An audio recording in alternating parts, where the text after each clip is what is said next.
last line of the Cyrano piece was, I may climb to no great heights, but I will climb alone. Segues into Lucy in the Sky with Diamonds, he wants his fix, where he's high. So, I get on the Johnny Carson show to promote the record, and I do both those pieces, which are, it is essential that both those pieces be together. Otherwise, I'm doing some classical piece in the middle of nowhere, or I'm doing a song that has no context. So I do them both together in rehearsal, and then the producer runs up and he says, Freddie de Cordova, right. Exactly. And he says, gee, it's too long. You got to do one or the other on the Johnny Carson show. I'm about to debut. So I chose to do Lucy in the Sky with Diamonds, which provoked a lot of strange looks. And that's essentially the story. There's an addendum to this whole story, okay? And the addendum is this. I make another record some years later called Has Been. Which with the great Ben Folds? The great Ben Folds. Right. It's highly reviewed. It does very well. And Ben Folds is coming to town, and he says, Bill, why don't you do a half hour of this rock concert that he's doing? Why don't you do the last half hour with me? We'll do the numbers from the record. Hey, I'm going to be in front of a rock audience, and I'll do these things. And so I get up and we rehearse it, and he suggests doing Lucy in the Sky with Diamonds. That isn't on the record. We finish this concert, and the last number starts with In Darkness, and I have a finger up, and the light is on my finger. Up yours, and I sing Lucy in the Sky with Diamonds. For a half an hour afterwards, they applauded, they yelled, they screamed, they got it. They got the idea of what I was trying to do. And it was like vindication after 40 years.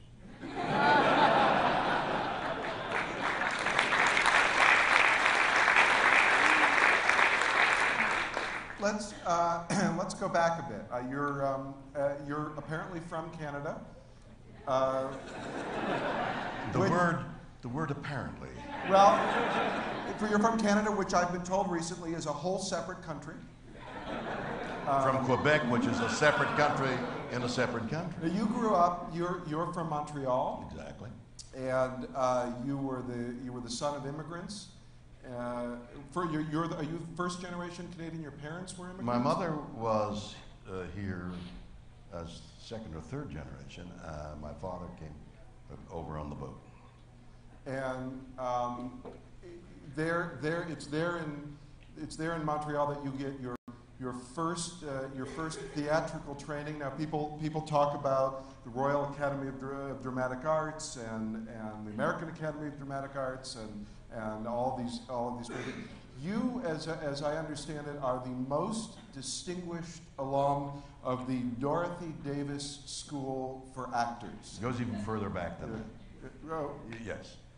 My aunt ran a summer camp on a farm, on a real habitant French-Canadian farm, where part of the camp activities was to watch the farmer slaughter a pig and drain it, save the blood for the blood sausage. That was part of Rabin's camp. And it was at Rabin's camp that I did something that they wrote that on a Sunday afternoon made the audience made up of the parents of the kids who were in the play and were at the camp, maybe 30 or 40 kids, so there was 100 people in the audience. I made them cry at the age of 6. Well, now, was it from the book? It was a very dramatic piece, and it touched people personally, a personal experience. It did. It touched people in a way that I had no idea. I had no knowledge. I had no idea what I was doing. What I'm saying is that was the school I came from. Right. The blood pudding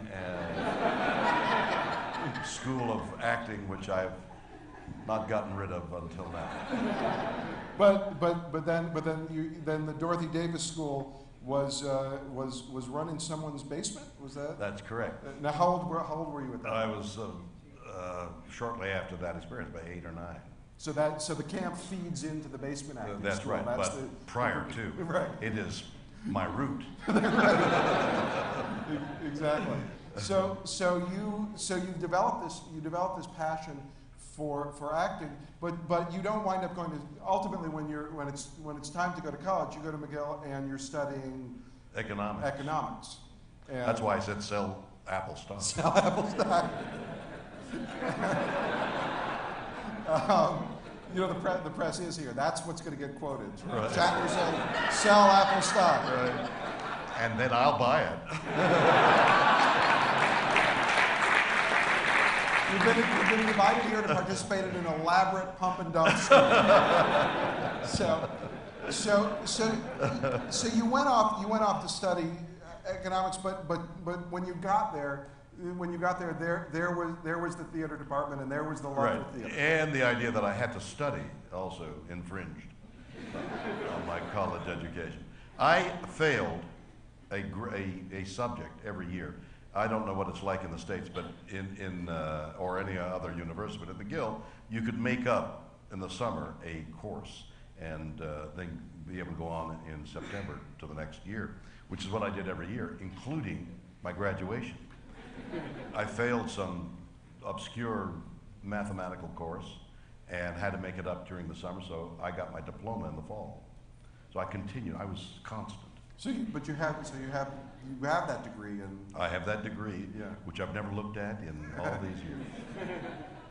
So at some point you said, you know what, I think I want to do this other thing. And you go to your dad and you say, Dad, you know all that money you just spent? Right, yeah. And it was tough money too in those years. What did your father do? He was a salesman to begin with and became a clothing manufacturer of men's clothing. So like a lot of immigrants, worked hard to put his son through college. Sold newspapers to bring his brothers and sisters across. And then you go to him and you say, Dad, I'm going to be an actor. Right. And he says, Oy vey. That's Spanish. My dad speaks the same dialect, I know it. Oh, from Madrid, I understand, right? Yeah, from a little butcher shop in Madrid. Right. But he supported you in No. I was trying to make it a little no nicer. Support. None You want to do that? You're on your own. So now this is a you know, I don't want to specifically place this in time, you know, other than to say that this is. I'm very old. Well, there you go.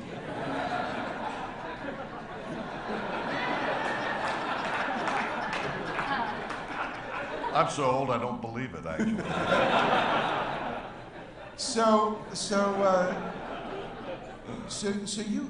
got a job. You got a job in working for a theater company, and it wasn't a job acting.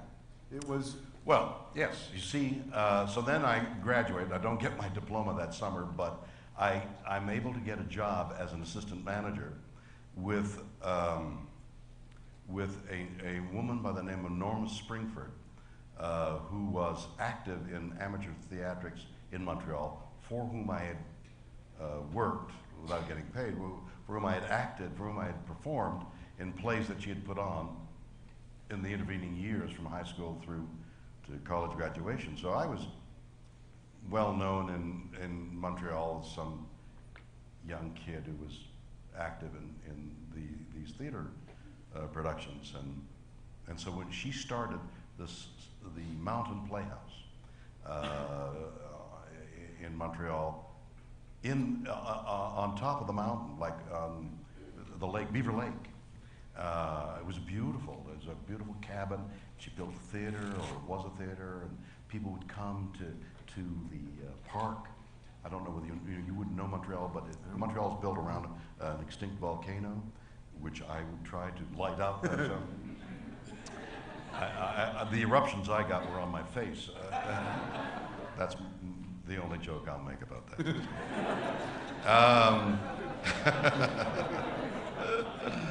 And so that was the beginning. I got their company, the acting company, was all filled up, But she said,